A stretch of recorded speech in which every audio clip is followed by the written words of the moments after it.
தமிழ்நாடு முழுவதும் ஜூலை 31 முதல் கறிக்கோழி விற்பனை நிறுத்தப்படும் என கோழி வணிகர்களின் கூட்டமைப்பு அறிவித்திருக்கின்றது.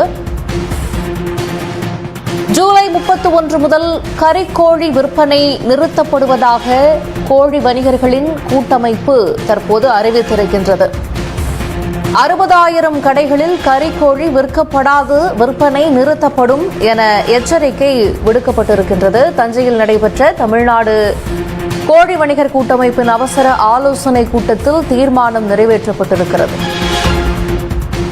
எங்களை துன்புறுத்தாம எங்களோட மனநிலையை புரிஞ்சுக்கிட்டு எங்களுக்கு முழுவதுமாக தீவன கட்டுப்பாடு செய்து கொடுக்கணுங்கிறது எங்களோட வேண்டுகோள்.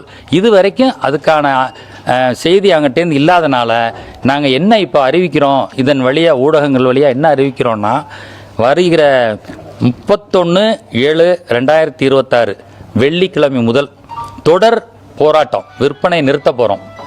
எங்கள் விற்பனையை நிறுத்தி நாங்கள் போராடுறோம். இதுக்கு எங்களோட புதுச்சேரி மாநிலமும் வந்திருக்கு, கேரளாவும் சேர்ந்துக்குச்சு. மறுபடி புதன்கிழமை காலையில் மறுபடி இங்கே 11 மணிக்கு ஒரு மீட்டிங் இருக்குது. அந்த மீட்டிங்கில் கேரளா மக்களும் வராங்க. அவங்களுக்கும் இதே மாதிரி சிரமங்கள், இதே பிரச்சனைகளில் அவங்க கஷ்டப்படுறதுனால இந்த கோரிக்கையை அவங்களும் ஏற்றுக்கிட்டு இதை உங்களுக்கு ஆதரவாகவும் எங்களுக்கு பிரச்சனை தீர்க்கிற விதமாகவும் போராட தயாராகிட்டோம் அப்படின்னு சொல்லி அவங்க அறிவிச்சிருக்காங்க. அவங்களும் வருவாங்க. இன்னொரு ப்ரெஸ் மீட் இருக்குங்க. இது மாதிரி இந்த ஊடகங்கள் வழியாக எங்களுக்கு இது மக்களுக்கு போய் சேரணும். ஏற்கனவே சேர்ந்துருச்சு. இன்னொரு முக்கியமான வேண்டுகோள், இந்த போராட்டத்தினால உணவகங்கள் பாதிக்கப்படலாம். அது நாங்கள் மன்னிப்பு கேட்டுக்கிறோம். வேறு வழி இல்லை. எங்களுக்கு உணவகங்கள்ங்கிறது ஒரு பெரிய சப்போர்ட்டு.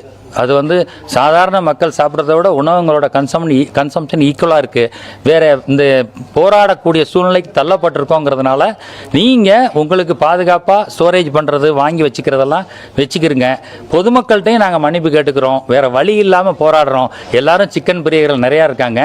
இந்த ஒரு இது நாங்கள் வெற்றி பெற்றது வழியாகவும், இந்த நிறுவனங்கள் உடன்பட்டு தெளிவாக கொடுக்கறது வழியாகவும் சிறப்பான ஒரு பாதுகாப்பான கோழி இறைச்சி மக்கள்கிட்ட சேரும்.